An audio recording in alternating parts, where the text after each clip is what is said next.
Happy Tuesday, April 14th, world. Coach Crawford here at College Hill CrossFit in Greensboro, North Carolina. And we have a simple workout today that we're going to slow down a little bit. Today is all about quality and taking our time with these movements to really hone in on fortifying our body and working on really developing strength in some key areas. We've got 3 movements today. It's going to begin with glute bridges. You will have 15 glute bridges. After 15 glute bridges, we are going to go to 12 inverted rows, which is what I'll be using my barbell for here. And finally, 12 straddle pulses. We are going to do all of that for 8 rounds. Yes, that is a lot of rounds, but this is not for time. This is for quality today.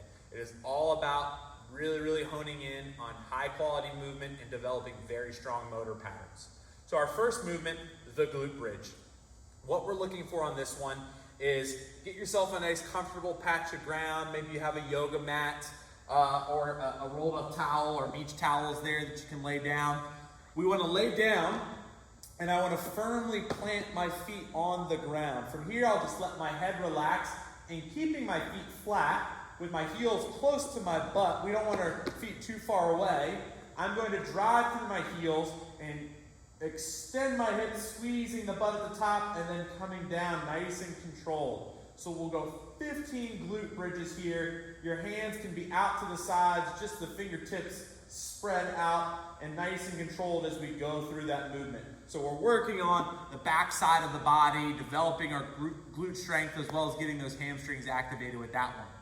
After our 15 glute bridges, we are going to go into 12 inverted rows. Now, if you do not have a rack at home with a barbell, we can do this maybe underneath a dining room table or underneath a counter that has a lip that comes out. And alternatively, if we don't have anything we can do an inverted row with, maybe you have a barbell at home or a PVC pipe or a dumbbell, we could do some bent over rows in place of this movement. But I'd like to demo the inverted row now.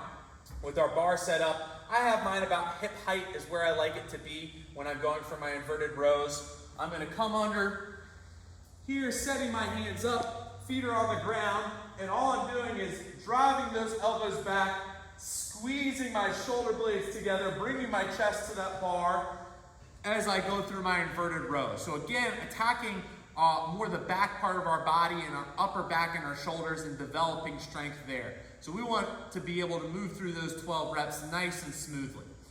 After your inverted rows, you will have your seated straddle pulses. So I'm here in my seated straddle. This is a tough movement and those gymnasts out there will be nice and familiar with this one. It's a movement they do a lot to warm up to get that core activated. So we want to point our toes, slight lean forward. You can plant your hands on the ground. And what we're going to do is just lift those legs up. It's going to be a little bit and just pulsing them up. So you're getting 12 straddle pulses, keeping those legs long.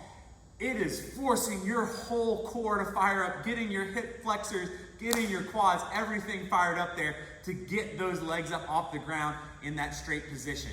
Now, if you are unable to complete this straddle pulse, you can get your legs nice and straight. Now from here, if we want to go a little tougher, we can reach forward as far as we can, hands on the ground, toes pointed, and just lift up there. Again, firing that core. If that's a little tough, you can always lean back a little bit. The further you lean back, the easier that'll become. So that is one of our scaling options for our straddle pulses, going with that straight leg pulse.